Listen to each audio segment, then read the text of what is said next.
Hello everyone, ನಾನು Sujatha. Welcome to my channel. ಇವತ್ತು ನಾನು ನಿಮ್ಮ ಜೊತೆ ಸಕ್ಕರೆ ಹಚ್ಚಿನ ರೆಸಿಪಿನ ಶೇರ್ ಮಾಡ್ಕೊತಿದ್ದೀನಿ. ಸೊ ಸಕ್ಕರೆ ಹಚ್ಚು ಸಂಕ್ರಾಂತಿ ಹಬ್ಬ ಅಂದರೆ ಸಕ್ಕರೆ ಹಚ್ಚು ಕಂಪಲ್ಸರಿ. ಸೊ ಇದನ್ನು ಆಲ್ಮೋಸ್ಟ್ ಅಂಗಡಿಯಿಂದ ತರ್ತೀವಿ, ಬಟ್ ಇದನ್ನು ಹೈಜೀನ್ ಆಗಿ ತುಂಬ ಟೇಸ್ಟಿಯಾಗಿ ಮನೆಯಲ್ಲೇ ಮಾಡ್ಬೋದು. ಸೊ ಅದನ್ನು ಹೇಗೆ ಮಾಡೋದು ಅಂತ ನಾನು ಇವತ್ತು ನಿಮ್ಮ ಜೊತೆ ಶೇರ್ ಮಾಡ್ಕೊತೀನಿ. ನನ್ನ ವಿಡಿಯೋಸ್ನ ಫಸ್ಟ್ ಟೈಮ್ ನೋಡ್ತಿರೋರು, ಚಾನಲ್ನ ಸಬ್ಸ್ಕ್ರೈಬ್ ಮಾಡ್ಕೊಂಡಿರೋರು ಖಂಡಿತ ಚಾನಲ್ನ ಸಬ್ಸ್ಕ್ರೈಬ್ ಮಾಡ್ಕೊಳ್ಳಿ ಮತ್ತು ಫ್ರೆಂಡ್ಸ್ ಜೊತೆ ಶೇರ್ ಮಾಡ್ಕೊಳ್ಳಿ. ನೋಡಿ, ನಾನಿಲ್ಲಿ ಸಕ್ಕರೆ ಹಚ್ಚು ಮಾಡೋಕ್ಕೆ 1.5 kg ಅಕ್ಕಿ ಸಕ್ಕರೆ ತೊಗೊಂಡಿದ್ದೀನಿ. ಈ ಸಕ್ಕರೆ ಮುಳುಗೋವಷ್ಟು ಮಾತ್ರ ನೀರು ಹಾಕ್ಬಿಟ್ಟು ಕರೆಕ್ಟಾಗಿ ಅಂದರೆ ಸಕ್ಕರೆ ಲೆವೆಲ್ಗೆನೆ ನೀರು ಹಾಕ್ಬಿಟ್ಟು ನಿಲ್ಲಿಸ್ಬಿಟ್ಟು ಇದನ್ನು ನೆನೆಸಿಡ್ತಿದ್ದೀನಿ. ಅಂದರೆ ಒಂದು 3 to 4 hours ನೆನೆಸಿದ್ದೀನಿ. ಇದು ನೆನೆಸಲೇಬೇಕು ಅಂತೇನಿಲ್ಲ, ಬಟ್ ನೆನೆಸಿದ್ರೆ ಸಾಫ್ಟಾಗಿ ಚೆನ್ನಾಗಿ ಬರುತ್ತೆ ಅಂತ ಸೊ ನೆನೆಸ್ತಿದ್ದೀನಿ. ಸೊ 3 hours ನೆನೆಸಾದ್ಮೇಲೆ ಇದನ್ನು ಸ್ಟವ್ ಮೇಲೆ ಇಟ್ಕೊಂಡು ಇದು ಸಕ್ಕರೆ ಕರಗೋವರೆಗೂ ಚೆನ್ನಾಗಿ ಮಿಕ್ಸ್ ಮಾಡ್ಕೊತೀನಿ. ಇದು ಸಕ್ಕರೆ ಕರಗದ್ಮೇಲೆ ಇದಕ್ಕೆ ನಾನು 1 ಕಪ್ ಅಷ್ಟು ಹಾಲು ಹಾಕಿದ್ದೀನಿ. ನೋಡಿ, ಹಾಲು ಹಾಕ್ಬಿಟ್ಟು ಚೆನ್ನಾಗಿ ಕುದಿಸ್ಕೊತೀನಿ. ಇದು ಕುದಿಬೇಕಾದ್ರೆ ಮೇಲ್ಗಡೆ ಸ್ವಲ್ಪ ಕಪ್ಪಗೆ ಬರುತ್ತೆ, ಅಂದ್ರೆ ಸಕ್ಕರೆನಲ್ಲಿರೋ ಸ್ವಲ್ಪ ಗಲೀಜೆಲ್ಲ ಮೇಲೆ ಬರ್ತಾ ಇರುತ್ತೆ. ಸೊ ಅದನ್ನ ಹಂಗೇನೆ ತೆಗ್ದಾಕ್ತಿದ್ದೀನಿ. ಸೊ ಎಷ್ಟಾಗತ್ತೆ ಅಷ್ಟನ್ನ ತೆಗ್ದಾಕ್ತಿದ್ದೀನಿ. ಮೇಲೆ ನೊರೆ ತರ ಬರುತ್ತಲ್ಲ, ಅದು ಕಪ್ಪಗಿರೋ ಪಾರ್ಟ್ನ ತೆಗ್ದಿದ್ದೀನಿ. ತೆಗೆದ್ಬಿಟ್ಟು ಈಗ ಏನ್ ಮಾಡಿದ್ದೀನಿ ಅಂದ್ರೆ ಫಸ್ಟ್ ಇದನ್ನ ಸೋಸ್ಕೊಂತೀನಿ. ಅದನ್ನ ಚೆನ್ನಾಗಿ ಕುದ್ದಾದ್ಮೇಲೆ ಅದನ್ನ ಸೋಸಿರ್ತೀನಿ. ನಾನಿವತ್ತು ಮೈದಾ ಜರಡೆ ಇಡ್ತೀವಲ್ಲ, ಅಂದ್ರೆ ತುಂಬಾ ಸಣ್ಣ ಹೋಲ್ ಇರೋದು ಬರುತ್ತಲ್ಲ, ಅದು ತಗೊಂಡು ಸೋಸ್ತಿದ್ದೀನಿ. ಇಲ್ಲ ಅಂದ್ರೆ ಇದು ಕಾಟನ್ ಬಟ್ಟೆನಲ್ಲೂ ಸೋಸ್ಕೊಂಡ್ರೆ ಚೆನ್ನಾಗಾಗತ್ತೆ. ಸೊ ನಾನು ಬಟ್ಟೆ ಯೂಸ್ ಮಾಡ್ತಿಲ್ಲ ಇವತ್ತು. ಇದನ್ನ ಸೋಸೋ ಪ್ಲೇಟ್ ಹಾಕ್ಬಿಟ್ಟು ಸೋಸ್ಕೊಂತಿದ್ದೀನಿ. ಬಟ್ ತುಂಬಾ ಸಣ್ಣಗಿರ್ಬೇಕದು ಇದು ಅದರಲ್ಲಿ ಸೋಸ್ಕೋಬಹುದು, ಇಲ್ಲಾಂದ್ರೆ ಬಟ್ಟೆನಲ್ಲೂ ಬೆಟ್ರಾಗಿ ಸೋಸ್ಕೋಬಹುದು. ಈಗ ನೋಡಿ, ಅದನ್ನ ಮತ್ತೆ ಇನ್ನೊಂದ್ಸತಿ ಕುದಿಸ್ತೀನಿ. ಈಗ ಸೋಸಿಟ್ಟಿದ್ನಲ್ಲ ಅದನ್ನ ಮತ್ತೆ ಕುದಿಸ್ತೀನಿ. ಸೊ ಅದಕ್ಕೆ ಮೊಸರು ಹಾಕೊಂಡು ಕುದಿಸ್ತೀನಿ ಈಗ ಒಂದ್ಸತಿ. ಸೊ ಈ ತರ ಹಾಲು ಮೊಸರು ಎಲ್ಲ ಹಾಕೋದ್ರಿಂದ ಒಂದು ಸಾಫ್ಟ್ನೆಸ್ ಬರುತ್ತೆ ಸಕ್ಕರೆ ಹಚ್ಚಿಗೆ, ಪ್ಲಸ್ ಅಂದ್ರೆ ತುಂಬಾ ವೈಟ್ನೆಸ್ನು ಬರುತ್ತೆ. ಅಂದ್ರೆ ಕಸ ಅಂದ್ರೆ ಬ್ಲಾಕ್ ಪಾರ್ಟ್ ಏನಿರುತ್ತೆ ಅದೆಲ್ಲ ನೀಟಾಗಿ ಮೊಸರು ಜೊತೆ ಹಾಲು ಜೊತೆ ಹೋಗ್ಬಿಡುತ್ತೆ. ಸೊ ಹಾಗಾಗಿ ಇದನ್ನೆಲ್ಲ ಹಾಕೊಂಡು ಕುದಿಸ್ಕೊಂತೀನಿ. ಸೊ ಮೊಸರು ಹಾಕಿದ್ಮೇಲೆ ಅದು ಕುದಿ ಬಂತಲ್ಲ, ಸೊ ಅದನ್ನು ಮತ್ತೆ ಈಗ ನೋಡಿ ಸೋಸ್ಕೊಂತಿದ್ದೀನಿ. ನೋಡಿ ಕಲರ್ ಹೆಂಗ್ ಚೇಂಜ್ ಆಗಿದೆ ಮೊಸರು ಹಾಕಿರೋದು ಅದೆಲ್ಲ. ಸೊ ಅದೆಲ್ಲ ಏನಿರುತ್ತೆ ಅಂದ್ರೆ ಅದ್ರಲ್ಲಿ ಏನಿರುತ್ತೆ ಡಸ್ಟ್ ಅಥವಾ ಆ ಥರದ್ದೆಲ್ಲ ಇದು ಮೊಸರು ಮತ್ತು ಹಾಲು ಜೊತೆ ಎಲ್ಲ ಹೋಗುತ್ತೆ.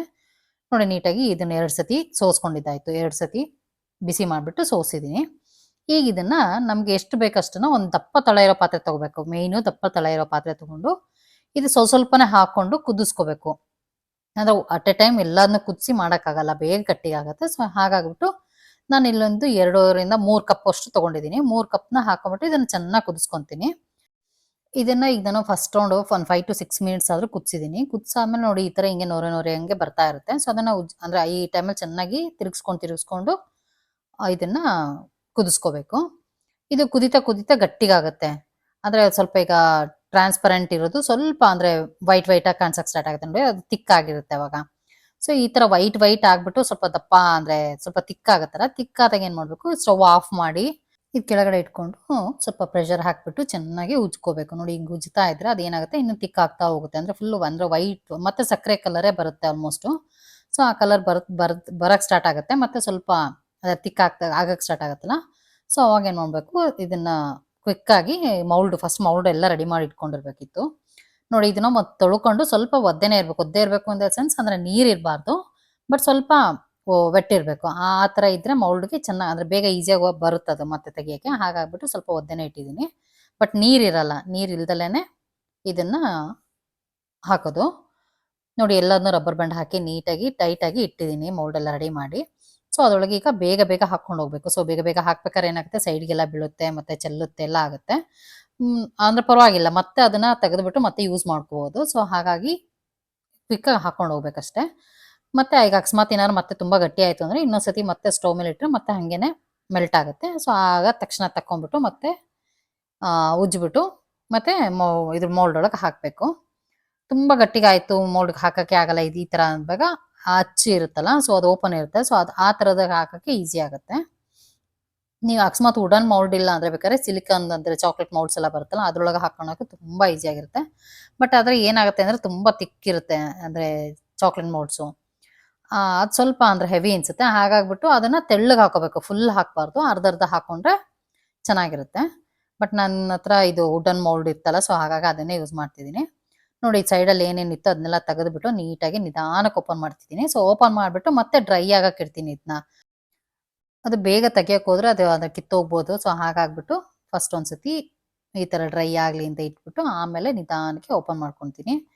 ಅಂದ್ರೆ ಎಷ್ಟು ಡಿಸೈನ್ಸ್ ಇರುತ್ತೆ ಇದರಲ್ಲಿ ಅಂದ್ರೆ ನೋಡೋಕೆ ತುಂಬಾ ಚೆನ್ನಾಗಿ ಅನ್ಸುತ್ತೆ ಮತ್ತೆ ತುಂಬಾ ಖುಷಿ ಆಗುತ್ತೆ ಈ ತರದೆಲ್ಲ ನಾವು ಮಾಡ್ತಿದೀವಿ ಅಂತ.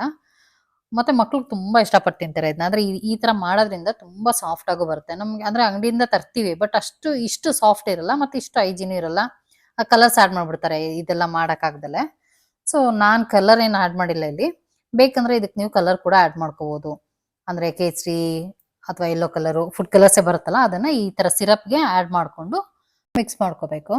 ಇದೇ ತರನೇ ಮಿಕ್ಕಿದ ಎಲ್ಲ ಸಿರಪಲ್ಲೂ ಕುದಿಸ್ಕೊಂಡು ಮಾಡ್ಕೋಬೇಕು.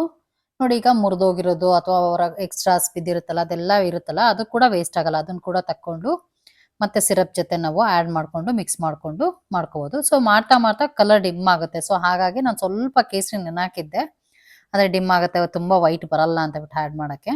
ಸೊ ಅದು ಕೇಸರಿ ತುಂಬಾ ಹೊತ್ತು ನೆಂದಿಲ್ಲ, ತುಂಬಾ ಕಮ್ಮಿ ನೆನೀತು, ಹಾಗಾಗಿ ಅಷ್ಟು ಕಲರ್ ಬಿಟ್ಟಿಲ್ಲ. ಬಟ್ ಅದನ್ನ ಆಡ್ ಮಾಡಿದೀನಿ. ಅದನ್ನ ಆಡ್ ಮಾಡ್ಬಿಟ್ಟು ಮಿಕ್ಕಿದ್ದು ಪೀಸಸ್ ಎಲ್ಲ ಸೇರಿಸ್ಕೊಂಡು ಮತ್ತೆ ಸಿರಪ್ನ ಎಷ್ಟೆಷ್ಟು ಬೇಕಷ್ಟು ಹಾಕೊಂಡು ಕಲ್ಸ್ಕೊಂಡು ಮಾಡ್ಕೊಂಡು ಹೋಗ್ತೀನಿ. ಸೊ ಇಲ್ಲಿ ನನ್ನ ಮೌಲ್ಡ್ ಆಲ್ಮೋಸ್ಟ್ ಎಲ್ಲಾ ಶೇಪ್ದು ಇದೆ. ಅಂದ್ರೆ ಎಲ್ಲಾ ತರದ್ದು ಡಿಸೈನ್ಸ್ ಇದೆ. ಅಂದ್ರೆ ಲಿಂಗು ಇದೆ, ಅಂದ್ರೆ ಫಿಶು ಇದೆ. ನಮ್ಮಲ್ಲಿ ಅದೇ ಹೇಳ್ತಿರ್ತಾರೆ ಸಂಕ್ರಾಂತಿ ಹಬ್ಬ ವೆಜ್ಜು, ಸೊ ನೀನೇನ್ ಫಿಶ್ ಎಲ್ಲ ಮಾಡ್ತೀಯಾ ಅಂತ ಹಂಗೆಲ್ಲ ಆಡ್ಕೊಂತಿರ್ತಾರೆ. ಬಟ್ ಚೆನ್ನಾಗ್ ಅನ್ಸುತ್ತೆ ಅಂತ ಬಿಟ್ಟು ನಾನು ಅದು ಒಂದು ಇಟ್ಕೊಂಡಿದೀನಿ ಮೌಲ್ಡು. ಮತ್ತೆ ನೀವು ಈ ತರ ವುಡನ್ ಮೌಲ್ಡ್ ಅಲ್ದಾದ್ರೆ ನೀವು ಸಿಲಿಕಾನ್ ಚಾಕ್ಲೇಟ್ ಮೌಲ್ಡ್ಸ್ ಬರುತ್ತಲ್ಲ ಅದನ್ನ ಕೂಡ ಯೂಸ್ ಮಾಡ್ಬೋದು ಅಂತ ಹೇಳ್ದೆ ನಾನು ನಿಮ್ಗೆ. ಸೊ ಅದ್ರಲ್ಲೂ ಚೆನ್ನಾಗೇ ಬರುತ್ತೆ ಬಟ್ ಸ್ವಲ್ಪ ತೆಳ್ಳಗೆ ಹಾಕೋಬೇಕಷ್ಟೇ. ನೋಡಿ ಇದು ಒಂದು ಬಸವಣ್ಣ ಕೂಡ ಇದೆ, ಲಿಂಗು ಇದೆ, ಮತ್ತೆ ಫ್ಲವರ್ ಪಾಟ್ಸ್ ಮತ್ತೆ ಏನೇನೋ ಡಿಸೈನ್ಸ್ ತುಂಬಾ ಸುಮಾರಿದೆ. ಇನ್ನೂ ತುಂಬಾ ಇತ್ತು ಮೌಲ್ಡ್ಸ್, ಎಷ್ಟೊಂದು ಆಗ್ಲೇ ಮಿಸ್ ಆಗಿದೆ ಅಲ್ಲಿ ಇಲ್ಲಿ. ಅಂದ್ರೆ ಯಾರಿಗಾರು ಕೊಡ್ತಿರ್ತೀನಲ್ಲ, ಸೊ ಹಾಗಾಗಿ ಕೆಲವರು ವಾಪಸ್ ಕೊಟ್ಟಿರಲ್ಲ ಅಥವಾ ನಾನು ಇಸ್ಕೊಂಡು ಏನೋ ಹಂಗಾಗಿ ಮಿಸ್ ಆಗಿದೆ ಕೆಲವೊಂದು ಒಂದಿದೆ ಇನ್ನೊಂದಿಲ್ಲ ಆ ಥರ ಎಲ್ಲ ಆಗಿದೆ. ಕ್ಲೀನ್ ಮಾಡ್ಬೇಕಾದ್ರೆ ಅಲ್ಲಿ ಇಲ್ಲಿ ಬೇರೆ ಹಾಕ್ತಿವಲ್ಲ, ಸೊ ಹಂಗಾಗಿ ಮಿಸ್ ಆಗಿದೆ. ಇಷ್ಟು ಮಾತ್ರ ಮಿಕ್ಕಿದೆ ಈಗಷ್ಟೇ. ಸೊ ತೆಗಿಬೇಕಾದ್ರೆ ಸ್ವಲ್ಪ ಹುಷಾರಾಗಿ ನಿಧಾನಕ್ಕೆ ತೆಗಿಬೇಕು. ಮತ್ತೆ ಇದನ್ನ ಸೈಡಲ್ಲಿ ಇಟ್ಬಿಟ್ಟು ಸ್ವಲ್ಪ ಡ್ರೈ ಮಾಡಿ ಆಮೇಲೆ ಬಾಕ್ಸ್ಗೆ ಹಾಕಿ ಎತ್ತಿಕ್ಬೇಕು. ನೋಡಿ ಈಗ ಅಂದ್ರೆ ಸೈಡಲ್ಲಿ ಸ್ವಲ್ಪ ಅಂಟಿರುತ್ತಲ್ಲ ಅದನ್ನೆಲ್ಲ ನೀಟಾಗಿ ತಕ್ಕೊಂತೀನಿ ನಾನು. ಅಂದ್ರೆ ಮಕ್ಳಿಗಂತೂ ತುಂಬಾ ಖುಷಿ ಸಕ್ಕರೆ ಹೆಚ್ಚು ಅಂತಂದ್ರೆ ತುಂಬಾ ಇಷ್ಟಪಟ್ಟು ತಿಂತಾರೆ. ಪ್ಲಸ್ ನೋಡಕ್ಕೆ ಅವ್ರಿಗೆ ಖುಷಿ ಅದನ್ನ. ಸೊ ಈ ಹಬ್ಬದಲ್ಲಿ ಒಂದು ಸಕ್ಕರೆ ಹೆಚ್ಚು ಮಾಡ್ತೀವಿ. ಈಗಾಗಲೇ ಆಲ್ಮೋಸ್ಟ್ ಎಲ್ರು ಅಂದ್ರೆ ಇದನ್ನ ಇಷ್ಟಪಡಲ್ಲ ತಿನ್ನಲ್ಲ ಅಂತ ಮಾಡೋದು ಕಮ್ಮಿ ಮಾಡಿದ್ದಾರೆ. ಬಟ್ ಹಬ್ಬಗಳಲ್ಲಿ ಮಾಡಿದ್ರೆ ಚೆನ್ನಾಗಿರುತ್ತೆ. ಸೊ ನೀವೂ ಈ ರೆಸಿಪಿನ ಈ ಸತಿ ಟ್ರೈ ಮಾಡಿ ಮತ್ತೆ ನನ್ಗೆ ಹೇಗೆ ಬಂತು ಅಂತ ಕಾಮೆಂಟ್ ಮಾಡಿ. ಸೊ ಮನೆ ಮಾಡಿ ಸಕ್ಕರೆ ಹೆಚ್ಚು ಅಂತ ಹಂಚೋಕ್ ಕೂಡ ತುಂಬಾ ಖುಷಿ ಆಗುತ್ತೆ. So every time mould use ಮಾಡ್ಬೇಕಾದ್ರೂ ನೀರಲ್ಲಿ ಹಾಕಿ ತೊಳೆದ್ಬಿಟ್ಟು ಆಮೇಲೆ ಅಂದ್ರೆ ನೀರ್ನ ಹೊರಿಸ್ಬಿಟ್ಟನೆ ಯೂಸ್ ಮಾಡ್ತೀನಿ. ನೋಡಿ ಈಗ ಸಕ್ಕರೆ ಹೆಚ್ಚು ರೆಡಿ ಇದೆ. ನಾನು ಸ್ವಲ್ಪ ಶುಗರ್ ಅಂದ್ರೆ ಇದು ಚಾಕ್ಲೇಟ್ ಮೌಲ್ಡ್ಸ್ ಕೂಡ ಯೂಸ್ ಮಾಡಿದ್ದೆ, ಅದ್ರಲ್ಲಿ ಕೂಡ ಮಾಡಿದ್ದೀನಿ. ಬಟ್ ಅದು ವಿಡಿಯೋ ಮಾಡೋಕ್ಕಾಗಲಿಲ್ಲ ಅದನ್ನ. ಸೊ ಅದು ಕೂಡ ತುಂಬಾ ಚೆನ್ನಾಗೇ ಬಂದಿದೆ. ಚಾಕ್ಲೇಟ್ ಮೌಲ್ಡಲ್ಲಿ ಆಕ್ಚುಲಿ ತೆಗಿಯೋದು ತುಂಬಾ ಈಸಿ. ಅಂದ್ರೆ ಜಸ್ಟ್ ಕೆಳಗಿಂದ ಪ್ರೆಸ್ ಮಾಡಿದ್ರೆ ಮೇಲೆ ಬಂದ್ಬಿಡುತ್ತೆ.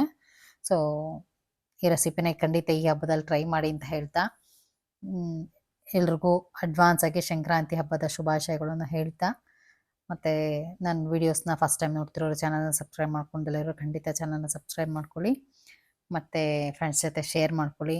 ಮತ್ತೆ ನಿಮಗೆ ಯಾವ ಥರ ವಿಡಿಯೋಸ್ ಅಂದ್ರೆ ಯಾವ ಥರ ರೆಸಿಪಿನ ಇಷ್ಟಪಡ್ತೀರಾ ಅನ್ನೋದನ್ನ ದಯವಿಟ್ಟು ಕಾಮೆಂಟ್ ಬಾಕ್ಸಲ್ಲಿ ನನಗೆ ಹಾಕಿದ್ರೆ ನಾನು ಆ ಥರ ಮಾಡೋಕ್ಕೆ ಟ್ರೈ ಮಾಡ್ತೀನಿ.